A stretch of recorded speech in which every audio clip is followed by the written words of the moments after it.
Okay, so now it's time to do some exploration with magnets. I personally love magnetism. I think that it is always fun, and I think that it's a great way of allowing kids to explore and to really get their hands dirty with something, especially because it seems to break the rules. Although when you understand the rules, it always makes sense. If you're a kid or if you're somebody who hasn't really done any exploration with magnetism, why does one piece of metal stick to a magnet but not another piece of metal? That's a great exploration activity. So there are tons and tons of activities that are available, and I would especially point you to the website www.nasawavelength.org, where there are all of the materials, any activity that have been developed by the NASA Science Mission Directorate are posted on this webpage, and they're all available for use. So today we're going to be demonstrating an activity that was developed by the Centre for Science Education at the Space Sciences Lab, which is at UC Berkeley. It's now called Multiverse, and their activities are all hosted on their website. This specific link for this activity is listed here, and what you're going to need is an Alnico magnet. We like the Alnico magnets because they're quite strong and they hold their magnetic strength quite well, and a clear see-through compass. They really work the best. We've ordered these small ones because they're nice and handy and you can use multiple ones at the same time.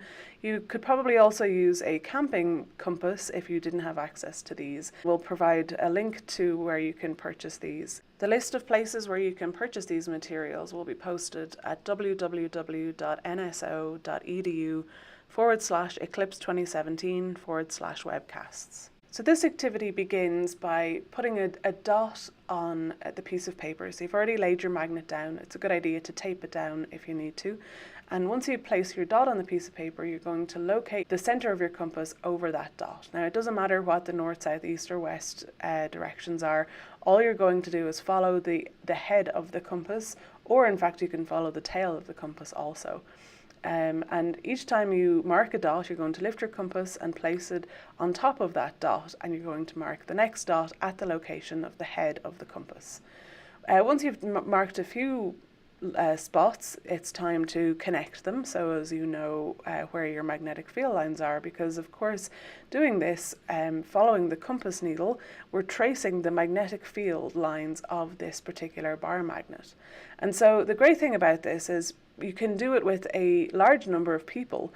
You can have people sharing one particular project, working together, because no matter where on your piece of paper you place your compass is still going to be able to pick up the magnetic field from your bar magnet. If you're attempting to do this with a very large group and you're deciding to use butcher paper or something similar, you need to make sure that the size of your paper is around the same size as the furthest reach of your compass. So if you're too far away from your magnet, then your compass may not actually pick up the magnetic field of the magnet anymore. So it's worth doing a few tests beforehand just to be sure. So once you've finished your magnetic fields, and bear in mind this is quite a nice rendition of it, but it can include lots of half-finished magnetic field lines. You don't have to finish them. They don't have to be symmetric. You can really use this as a way of being artistically creative. If you did last month's activity where we created the sun with its corona in the background, you can incorporate that into this activity, or you can just use a new image of the sun and place it over where the bar magnet is. And now we've created our very own magnetic corona. All right, so if you decide to use this activity, whether it's in a classroom or in an after-school setting, or maybe you're going to have a booth or a table set up on Eclipse Day to have kids and adults alike be able to explore with magnets, let us know how it goes. Maybe send us some pictures. You can find us on Twitter at @NatSolarObs. You can get us on Facebook at National Solar Observatory.